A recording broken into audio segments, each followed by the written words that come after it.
वारणानार्थं संघानां रसानामुछन्दसामपि मंगलानामुच्चाकरितारो वन्दे वाणी विनायको भवानी शंकरो श्रद्धा विश्वासिरूपिणो याभ्यां विना न पश्यन्ति सिद्धान्तु शान्ति समीश्वरो सच्चिदानन्द रूपाय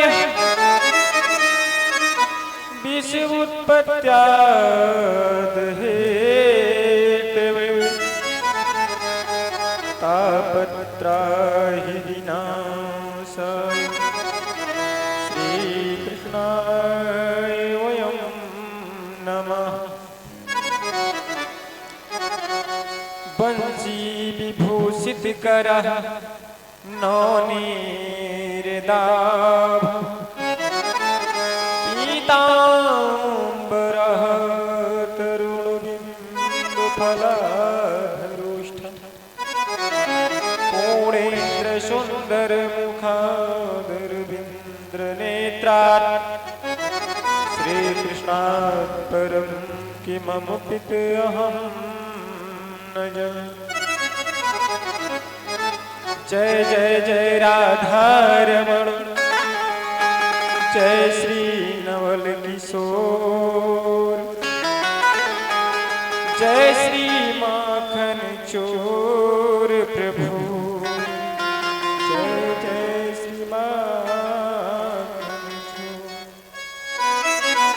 नारायणं नमस्कृतं नरं चैव नरोत्तमं देवीं सरस्वतीं व्यासं ततो जयमुदीरये। सर्वमंगलमांगल्ये शिवे सर्वार्थिसाधिके शरण्ये त्र्यंबके गौरी नारायणी नमोस्तुते नारायणी नमोस्तुते। प्रेम से बोलिए सतगुरुदेव महाराज की जय। सर्वप्रथम आप लोगों के समक्ष ये जो सत्संग का महाआयोजन चल रहा है, क्योंकि संतों और ब्राह्मणों के पास एक यही धन है जो आप लोगों को प्रवचन के माध्यम से और सत्संग के माध्यम से एक सही दिशा की तरफ आप लोगों को सूचित किया जाता है। और हर वर्ष ये सत्संग का समागम रखा जाता है और अनेकों जगह से संतों को बुला करके और उनका आशीर्वाद हम लोगों को मिलता है। बड़े सौभाग्य की बात है, किस संत से हम कहां मिलने जाते और हमारा सौभाग्य ये हुआ कि हम अपने घर बैठे संतों का समागम कर रहे हैं, भेंट कर रहे हैं। ये हमारी सौभाग्य की बात है, क्योंकि अब जो संतों की विदाई हो गई, चले गए, किसी से पूछा जाए कि उन संतों से मिल लिया जाए तो नहीं जा पाएंगे, क्योंकि संतों के सत्संग से विवेक बढ़ता है। गोस्वामी तुलसीदास जी ने रामचरितमानस में दर्शाया, बिन सत्संग विवेक न होई, विवेक न होई, राम कृपा बिन सुलभ न सोई।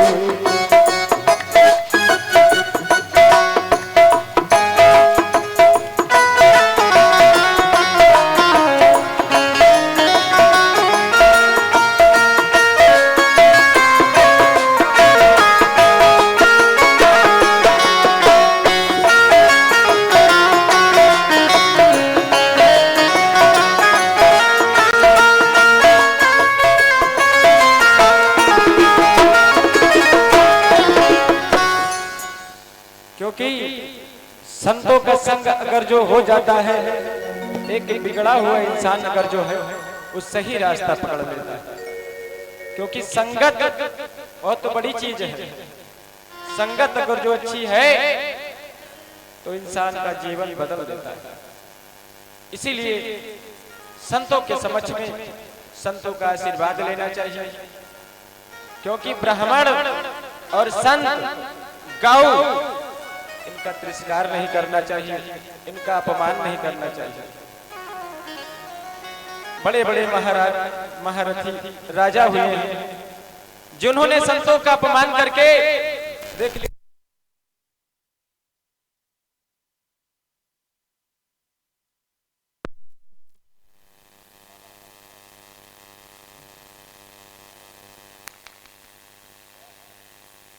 हेलो, प्रेम से बोलिए आनंद कंद भगवान की जय। क्योंकि सुबह अगर जो हम उठते हैं, संत गौ ब्राह्मण के दर्शन अगर जो हो जाते हैं तो हमारा जीवन धन्य हो जाता है। जिस गांव में ब्राह्मण रहते हैं वो गांव धन्य है, और जिस ग्राम में संत रहते हैं वो ग्राम धन्य है। एक कलिकाल है। अभी हमारे गुरुदेव जी आए, आप लोगों के समझ बहुत बढ़िया आप लोगों को सीख दी। ये कलिकाल जो है पाप से ग्रसित है। गोस्वामी तुलसीदास जी ने रामचरितमानस में दर्शाया, यही कलिकाल कठिन उर्गारी, कठिन उर्गारी, पापो परायण सब नर नारी।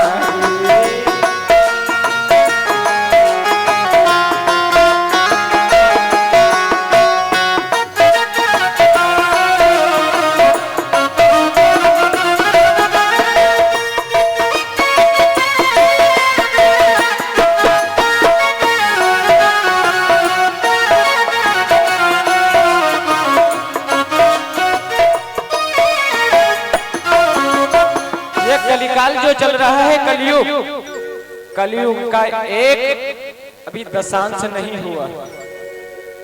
और ये कलिकाल इस प्रकार का है कि अब लोग अपनी दिशा को भूल रहे हैं, अपने कर्म को भूल रहे हैं। देखिए गैया जो है मारी मारी घूम रही हैं, जो हमारी गौ माता है वो मारी मारी घूम रही हैं। कुछ समय ऐसा आ जाएगा कि कर्म कांड और पूजा करवाने के लिए ब्राह्मण नहीं मिलेंगे और गौदान करने के लिए गाय नहीं मिलेगी। ऐसा कलिकाल हो जाएगा। क्योंकि जब इनका सम्मान नहीं होगा, इनका अपमान होगा, तो ये अपनी राह बदल देंगे। क्योंकि आज ब्राह्मण अपने पथ से दूसरी पथ की तरफ जा रहा है। ब्राह्मण का कर्म था वेद को पढ़ो और एक दूसरे को सही रास्ता बताओ, सही दिशा बताओ, धर्म का प्रचार करो। लेकिन अब संस्कृत पाठशाला में ब्राह्मण लोग अपने बच्चों को नहीं पढ़ाते हैं। क्यों? कि पढ़ा करके क्या करेंगे? पुरोहित कर्म करेंगे और वहां अब सम्मान नहीं मिलेगा, अपमान मिलेगा। तो क्या है भाई, यूपी बोर्ड करा दो, अपने अपने बच्चों को कोई सर्विस कर लेंगे, अपना जीवन यापन करेंगे। ये अपना पथ बदल रहे हैं। देखियो 4 वर्ण आते हैं और 4 वर्णों का कार्य अलग अलग था। ब्राह्मण का कर्म था कि धर्म का प्रचार करो, और क्षत्रिय का कर्म था कि धर्म की रक्षा करो, और वैश्य का कार्य था कि देखो सभी लोगों के यहाँ अनाज सही मूल्यांकन लगाकर आप खरीदो, और इसके बाद जिसके यहाँ ना हो उसके यहाँ भेजो। और शूद्रों का कार्य था कि सभी लोगों का सम्मान करो। लेकिन अब ये उल्टा हो रहा है। ब्राह्मण अपने पथ को छोड़ दिए 90% ब्राह्मणों को ले लीजिए, अब वो वेद नहीं पढ़ रहे हैं, दूसरी दिशा अपना लिए हैं। क्षत्रियों का कर्म था कि धर्म की रक्षा करो, अब क्षत्रिय स्वयं अधर्म कर रहे हैं, वो धर्म की रक्षा कहाँ करेंगे। वैश्यों का कार्य ये था कि सही मूल्यांकन लगा करके अनाज को खरीदो और इसके बाद जिसके यहाँ ना हो उसके यहाँ।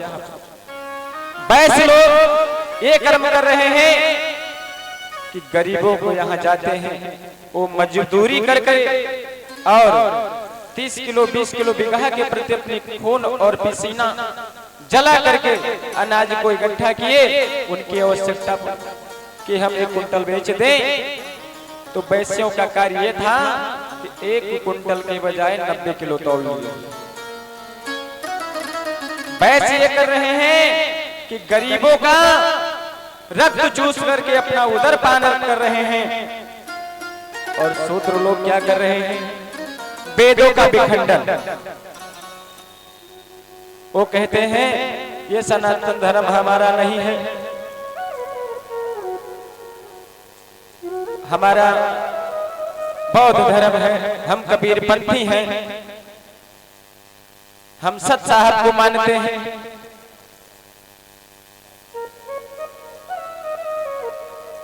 किसी भी धर्म को मानिए, लेकिन सनातन धर्म का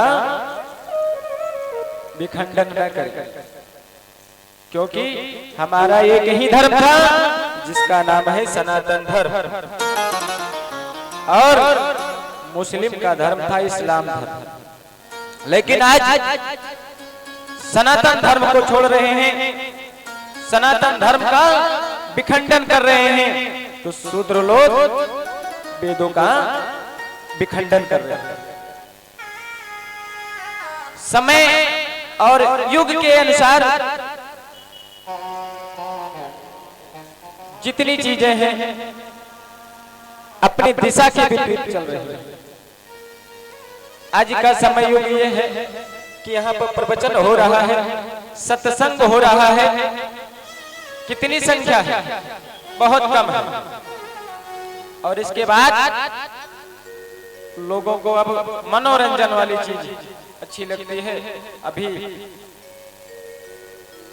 बता दिया जाए लोगों से कि झांकी का प्रोग्राम है, तो बहुत बड़ी संख्या लिखा है कि जना शिष्टा निष्ठा अहम कलिकालो बिलसत कथा गीता नासम निखिल निगामो दूरगमत अस्मित क्वचित पुराण इदानी। जानते हुए वेद और शास्त्रों को विलीन कर दिया। आज की कथाएं अब जो है मूल्यांकन पर होती है। पंडित जी से कहें महाराज जी बताइए हमको कार्यक्रम करवाना है, कितना पैसा लगेगा। जब पंडित जी पैसा बात कर लिया, पैसे से तो आप खरीद रहे हैं वेद को, उसमें क्या लाभ मिलेगा पंडित जी को और क्या लाभ मिलेगा यजमान को। ये ऐसा ज्ञान है, इसको कोई खरीद सकता है। लेकिन अब व्यवसाय हो रहा है, पुस्तक भी नहीं रखी जाती है, श्रीमद् भागवत की पुस्तक नहीं रखी जाती, उसकी पूजा भी नहीं होती है, डायरी से कथा होती है। डायरी में अपना लिखा हुआ कथा सुना रहे हैं, वो लोगों को अच्छा लगता है, क्योंकि धर्म के मार्ग पर नहीं चल रहे हैं। अब अनेकों अनेक विद्वान हो,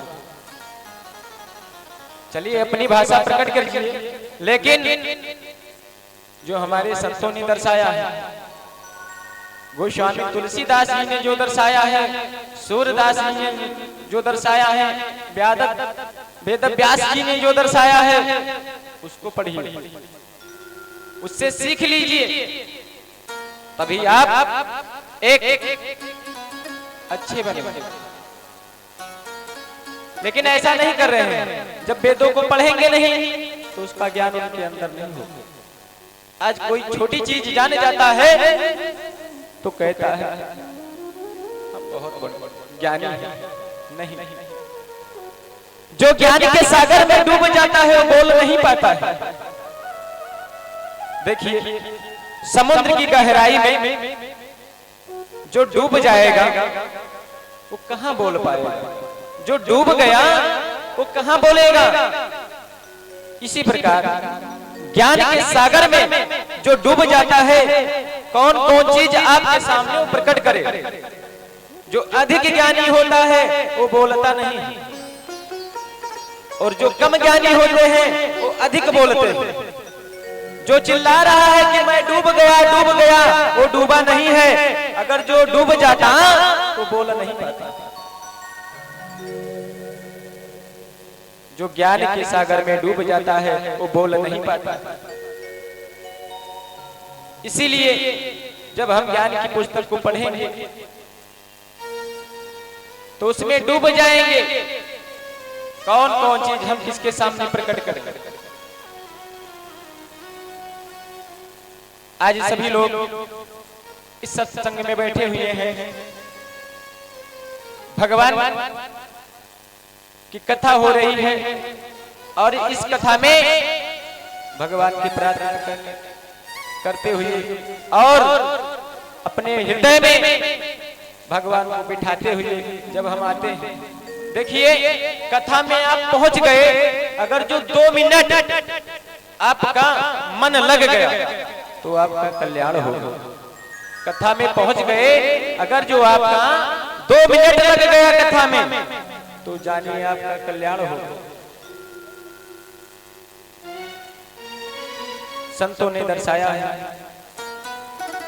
कि सत्संग और प्रवचन भगवान से मिलने का अगर जो है तो हम श्रीमद् भागवत कथा को सुने। गीता में भगवान मिलते हैं, संतों ने बहुत बढ़िया दर्शाया है।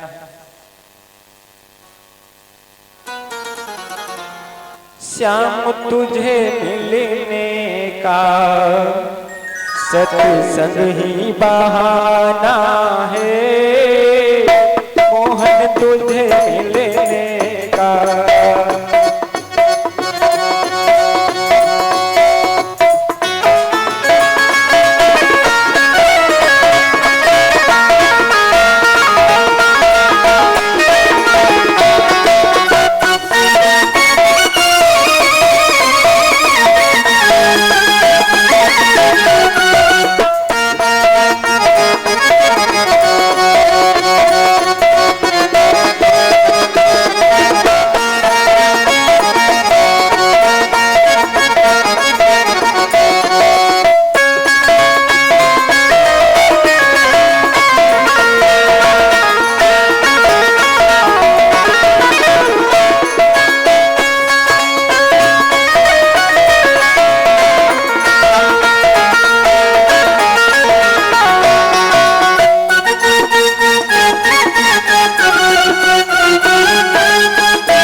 गोकुल में ढूंढा तुझे, तुझे मथुरा में पाया है।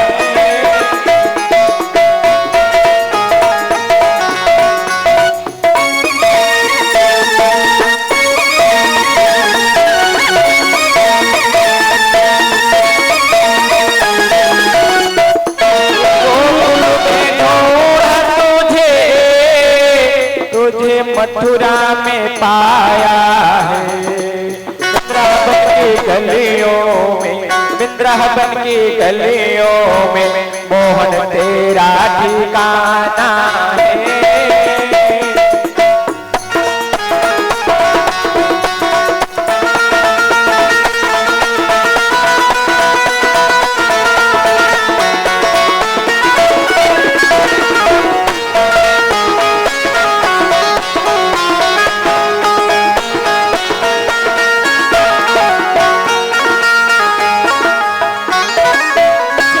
तुझे मिलने का सत्संग ही बहाना है।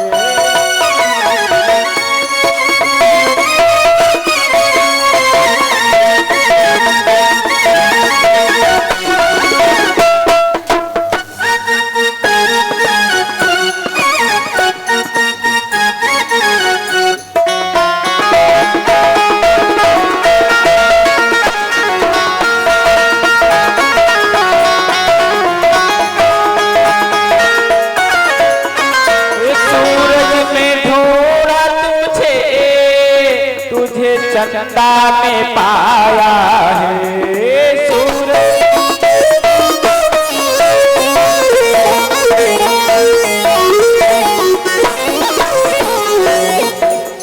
गीता जी के पन्नों में, गीता जी के पन्नों में श्याम तेरा ठिकाना है।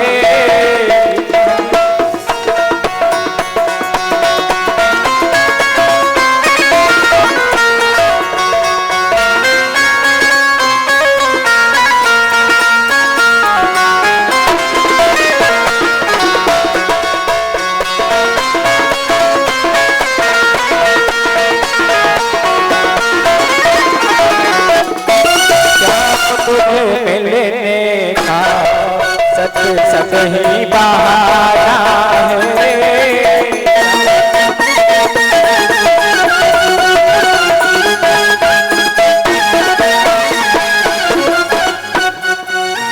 द्वारिका में ढूंढा तुझे, तुझे मथुरा में ढूंढा है।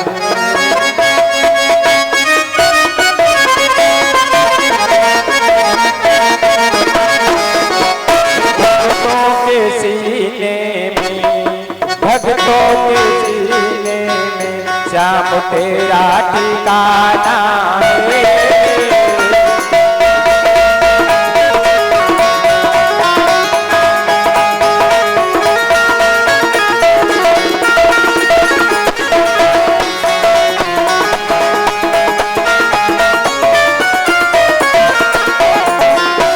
दुनिया वाले क्या जाने मेरा रिश्ता पुराना है।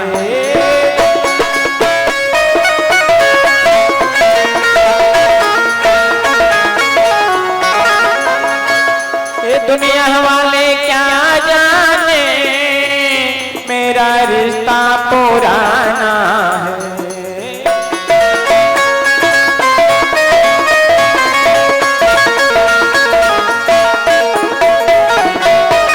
तुझे मिलने का सत्संग ही बहाना है।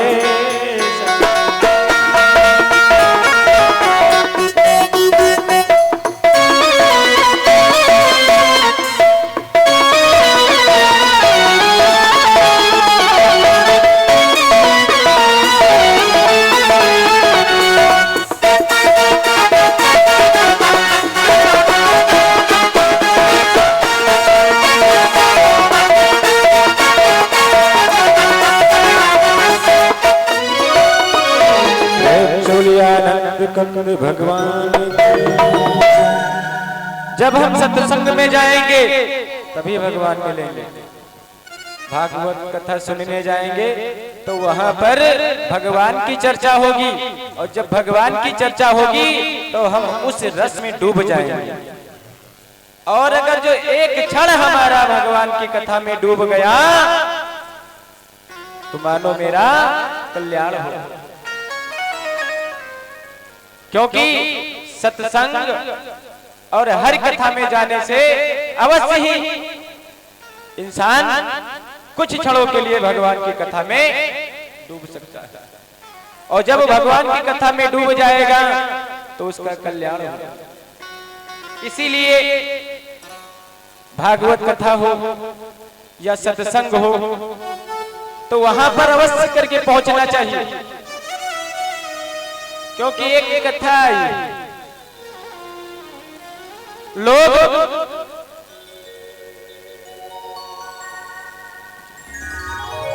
कहते हैं कि भगवान की भक्ति करने वाले को दुख बहुत मिलता है।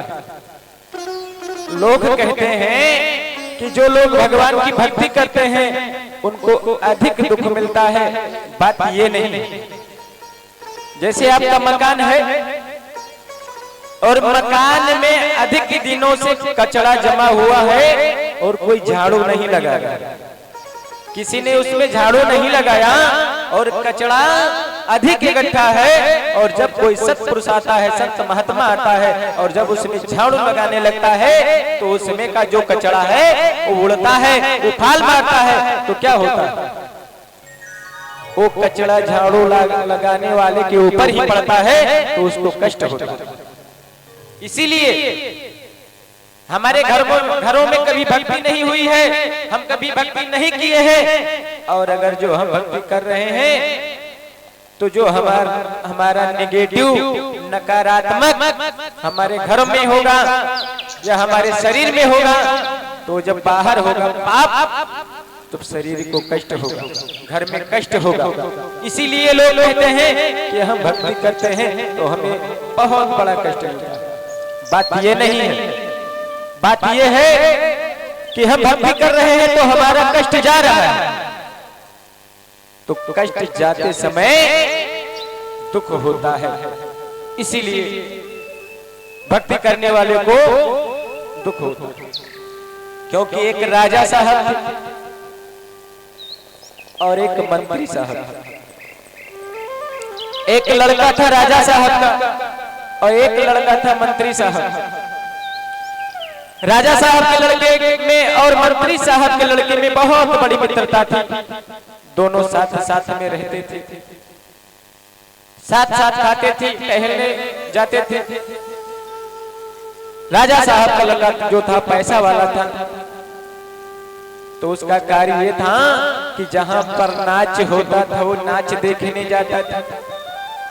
और मंत्री साहब का लड़का था तो जहां पे सत्संग होता था, कथा होती थी, भागवत होता था, वहां जाता था। एक दिन की बात, एक जगह नाच हो रहा था। राजा के लड़के ने कहा, भैया आज हमको आप हमारे साथ में आपको चलना होगा नाच देखने। मंत्री के लड़के ने कहा, हम कभी नहीं गए हैं नाच देखने, भैया हम जाएंगे नहीं। उसने कहा, नहीं, अगर जो आप नहीं जाओगे तो आज से हमारी और आपकी मित्रता छूट जाएगी। मंत्री के लड़के ने कहा कि कोई ऐसा बहाना ढूंढे कि हम इनको ले जा करके और भक्ति के मार्ग दिखाएं। हो सकता है कि वहां पर रुक जाए। मंत्री के लड़के ने कहा, भैया चलो हम नाच देखने जाएंगे, लेकिन इस रास्ते से नहीं, इस रास्ते से चलो। दूसरी रास्ते से मंत्री का लड़का लेकर के जाता है, जहां पर सत्संग हो रहा था, प्रवचन हो रहा था, भागवत हो रही थी। मंत्री के लड़के ने सोचा कि हम इनको लेकर इस पे जाएं तो हो सकता है हमारे कहने से रुक जाएं। मंत्री के लड़के के साथ राजा के लड़का जाता है और जहां पर कथा हो रही थी, कहा भैया यहाँ पे कथा हो रही है, रुक जाओ, हम थोड़ा कथा सुन ले और इसके बाद कल जाएंगे और नाच देख लेंगे। राजा के लड़के ने कहा, देखिए भैया हम ये सब नहीं सुनेंगे, हम नाच में एक भी दिन हर्जा नहीं करेंगे आप। मंत्री के लड़के ने कहा, भैया कथा छोड़ करके नहीं जाएंगे। मंत्री के लड़का वहीं पर रुक जाता है, सत्संग प्रवचन सुनने लगता है और राजा का लड़का नाच देखने चला जाता है। क्या हुआ, सुबह जब होता है उधर नाच बंद हो जाता है, उधर सत्संग प्रवचन हो रही थी वो भी बंद हो जाती है। दोनों अपने अपने घर को चल देते हैं। तो राजा का लड़का आ रहा था, उसको एक थैली मोहर मिल गई और मंत्री का लड़का आ रहा था तो भाई दूसरी रास्ता से गया था, मेढ़ वाली रास्ता से, तो बेले के कांटे पड़े हुए थे, अंधियाला में वो नहीं जान पाया तो उसके पैरों में बेले के कांटे चुभ गए। क्या हुआ, राजा का लड़का आया तो मोहर पाया था भाई, अब वो खर्च कर रहा है और खुशी मना रहा है। और यहाँ मंत्री का लड़का आया तो उनके पैरों में बेल के कांटे गड़ गए थे, उसकी दवा हो रही है। एक दिन हुआ, 2 दिन हुआ, राजा के लड़के से और मंत्री के लड़के से भेंट नहीं हुई। तो राजा के लड़के ने कहा कि चल करके देखिए भाई क्या हुआ, भेंट नहीं हुई। राजा के लड़के ने गया और क्या देखा कि बेल के कांटे चुभ गए थे तो दवा हो गई। राजा के लड़के ने कहा देखो कहाँ रहा कि चलो नाच देखे, नहीं गए थे, सत्संग सुन रहे थे, कथा सुन रहे थे, उसका परिणाम आप पाए हैं। देखो हम नाच देखने गए थे, एक थैली मोहर मुझे मिली, मोहर दिखाने लगा। मंत्री के लड़के ने कहा कि सभी लोग कहते हैं कि कथा प्रवचन में जाने से दुख दूर हो जाता है, और ये कह रहा है कि कथा में आप पहुंचे हैं तो आपको दुख मिला, तो इसका निवारण हम किसी से नहीं पूछेंगे, हम गुरु गोरखनाथ जी से पूछेंगे। चल देते हैं राजा का लड़का और मंत्री के लड़का, दोनों लोग गुरु गोरखनाथ के पास। और जब गुरु गोरखनाथ जी के पास पहुंचे तो अपने अपने प्रश्न दोनों ने किए। गुरु गोरखनाथ ने कहा कि देखो भैया, मंत्री के लड़के से कहा कि आज के दिन आपको बहुत बड़ी घातक तलवार से मौत होगी, तो आप सत्संग प्रवचन में गए थे तो इस बेल के कांटे से आपका निवारण हो गया। और राजा के लड़के से कहा कि आप राजा के लड़के थे, नाच देखने देखते देखते देखते देखते जितनी आपकी भक्ति थी उस सब विलीन हो गई, जितनी माया थी गायब हो गई, थोड़ी बची थी जो एक थैली मोहर आपको मिल गई। अब इसी से आप अपना जीवन का निवारण करो। ये जो मंत्री का लड़का है ये राजा बनेगा और आप मंत्री बनोगे। अंतोगत्वा क्या होता है कि मंत्री का लड़का जो होता है वो राजा बनता है और राजा का लड़का मंत्री बनता है। जब हम कथा प्रवचन में जाते हैं, भगवान के शरण में जाएंगे तो हमारे ऊपर जो आने वाली संकट है उसका निवारण भगवान। तो ये जो जीवन हमारा चल रहा है इसका सत्य उपयोग करें, दुत उपयोग न करें, क्योंकि ये मानव का शरीर बार बार नहीं मिलता, एक बार मिल गया सोचो कि फिर मौका मिले तो पुनरपुजननम पुनरपुमरणम पुनरपुजननी जठर भुस।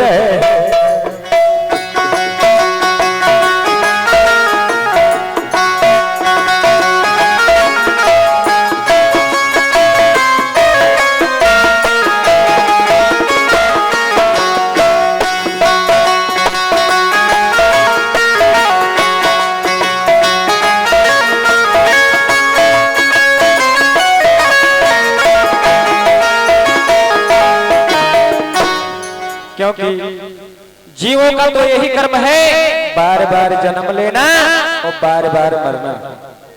अगर जो आप इससे मुक्ति पाना चाहते हो तो सत्संग प्रवचन में रम जाओ, भगवान की भक्ति में डूब जाओ, आपका कल्याण हो जाएगा। और जब आप सत्संग प्रवचन में डूब जाओगे तो निश्चित है आपका कल्याण हो जाएगा। बार बार जन्म लेना और बार बार मरना नहीं पड़ेगा, क्योंकि जितना कष्ट होता है जन्म उतना ही कष्ट होता है। देखिए किसी को 2 मिनट तक उल्टा लटका दिया जाए तो उसका जीवन संभव है नहीं, और 9 महीने तक हम आप सभी लोग अपनी माँ के गर्भ में उल्टे लटके हुए थे। किसी इंसान को कहीं कचरा इकट्ठा हो वहां पर बिठा दिया जाए तो कितनी देर तक वो बैठ सकता है? नहीं बैठ पाएगा। किसी इंसान का थोड़ा सा शरीर काट दिया जाए और इसके बाद उसके ऊपर नमक और मिर्चा का प्रयोग किया जाए, तो क्या वो पीड़ा सहन कर सकता है? नहीं सहन कर सकता है। जब हम अपने माँ के गर्भ में थे तो ये जो त्वचा थी ये नंगी थी, मांस का लोथड़ा था, और जब वो मांस का लोथड़ा होता है, माताएं तीखा खाती हैं, नमक मिर्चा का प्रयोग करती हैं, तो उस पे लगता है नमक मिर्चा, तो इतनी पीड़ा होती है, उस पीड़ा को भगवान सहन करते हैं।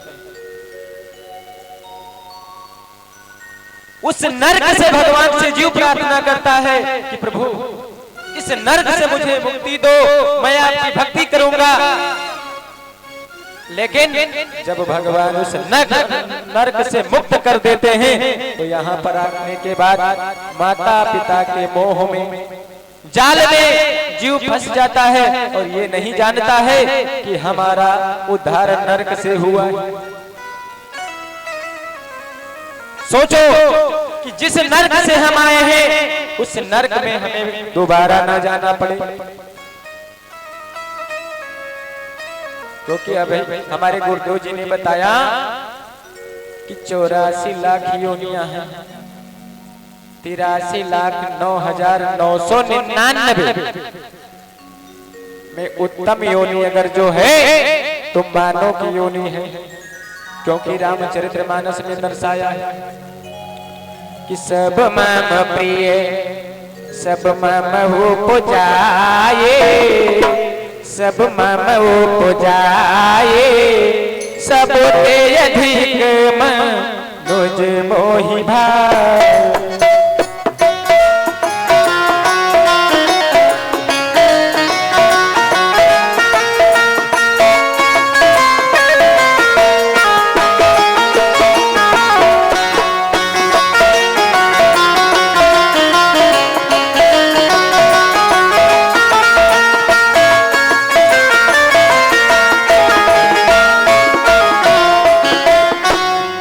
क्योंकि मानव का शरीर जो है सबसे उत्तम शरीर है। ये सत्संग प्रवचन कथा जो हो रही है इसको मानव सुन रहा है, इससे मानव का कल्याण होगा, क्योंकि मानव बुद्धिजीवी है, बुद्धिमान है, तो वो चाहे अपने जीवन को नरक में डाल ले और वो चाहे तो अपने जीवन को स्वर्ग की तरफ ले जाए। ये मानव के हाथ में है, क्योंकि संसार में मानव आने के बाद विषय वासनाओं में पड़ जाता है, काम क्रोध मोह माया इत्यादि में पड़ जाने के बाद भगवान को भूल जाता है। अगर जो भगवान को ना भूले तो उसका कल्याण ही नहीं, क्योंकि भगवान की भक्ति में इतनी शक्ति है कि भक्ति करने के बाद इंसान को पता चलता है, क्योंकि मन जो है वो कोमल हो जाता है। हृदय जब कोमल करोगे, निर्मल करोगे, तभी भगवान की भक्ति प्राप्त होगी। हमारे अंदर कचड़ा भरा, हम अपने आप की सफाई नहीं कर पाए हैं तो दूसरे को उपदेश कैसे दे सकते हैं? जैसे हम आपको उपदेश दे रहे हैं, हम आपको समझा रहे हैं, तो आप हमसे प्रश्न कर सकते हो, ओ पंडित जी आप कितने सच्चे हो? जैसे एक उंगली हम दूसरे की तरफ उठा रहे हैं तो हमारे तरफ कितनी संकेत कर रही है? 3, क्योंकि हम दूसरी की कमियां खोज रहे हैं। सबसे बड़ी कमी हमारे अंदर, तो संतों ने बताया है कि हमने आंगन नहीं बुहारा, चंचल मन को नहीं संवारा, कैसे आएंगे भगवान, कैसे आंगन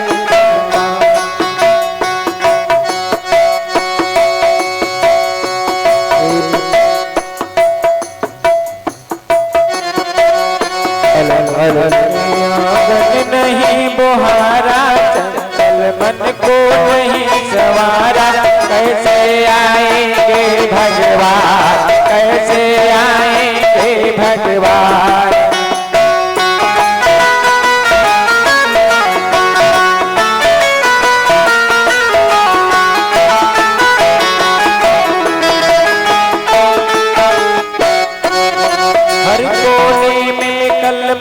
कसाई की लगी हुई है ढेरी,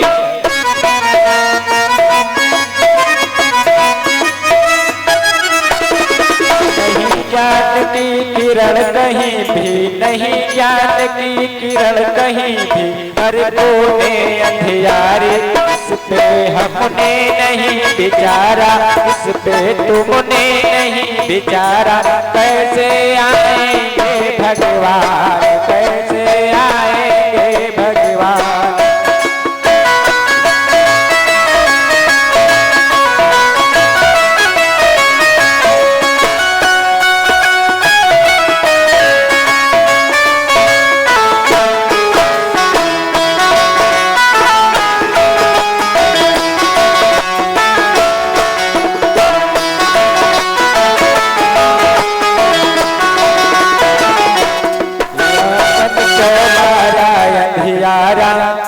आंगन चौबारा अंधियारा, कैसे आएंगे भगवान, कैसे आएंगे भगवान।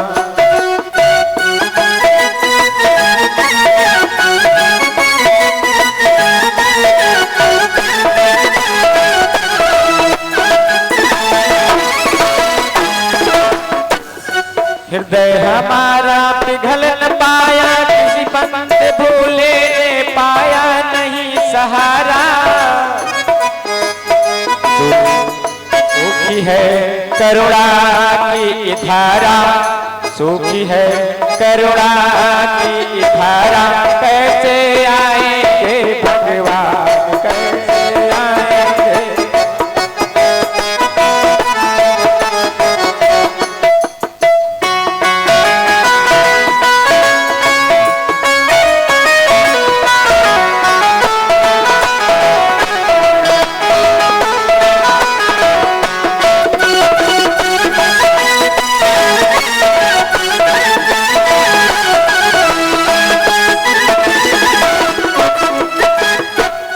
निर्मल मन हो तो रघुनायक सबरी के घर आते,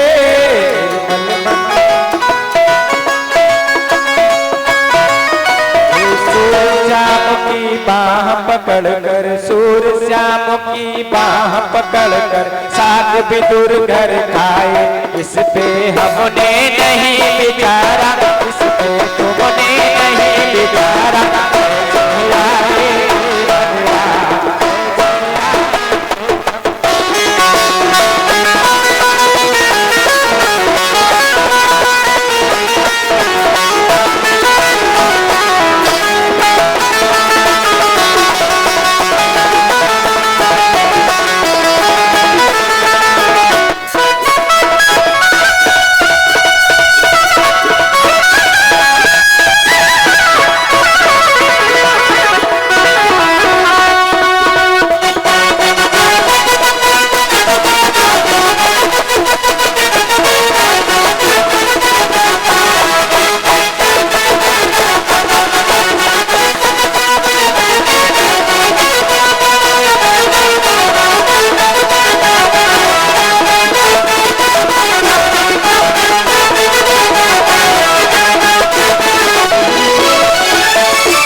गोस्वामी तुलसीदास जी ने रामचरितमानस में दर्शाया है कि मेरे माल मन सो अति मोहि पावा, अति मोहि पावा, मोहि कपट छल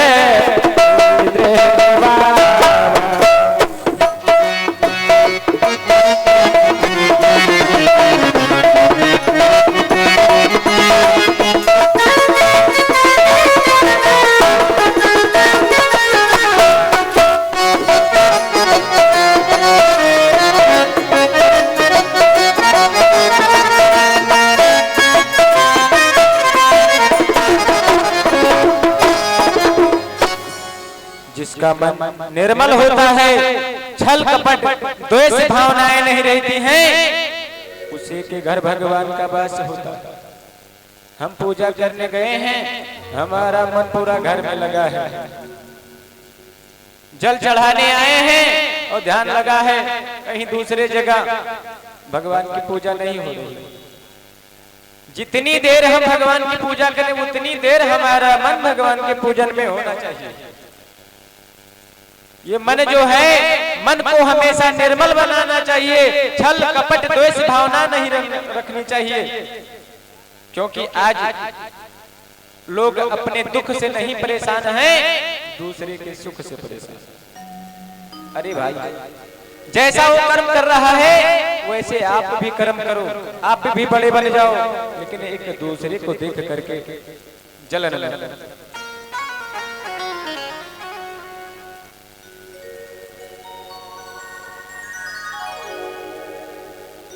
प्रेम शिवलियानंद कंद भगवान की। देखिए आप लोगों के समझ ये सत्संग का समागम चल रहा है। सभी लोग अपने अपने वाणी से कुछ हम लोगों को भी दे सकते हैं, क्योंकि इसीलिए संतों का समागम रखा जाता है। तो आप लोगों की समझ बहुत सुंदर शब्दों को लेकर के और दूसरे व्यास आ रहे हैं, उनका सम्मान कीजिए। कुछ उनके मुखारबिंद से सुनिए और अपने जीवन को धन्य बनाइए। बोलिए आनंद कंद भगवान की।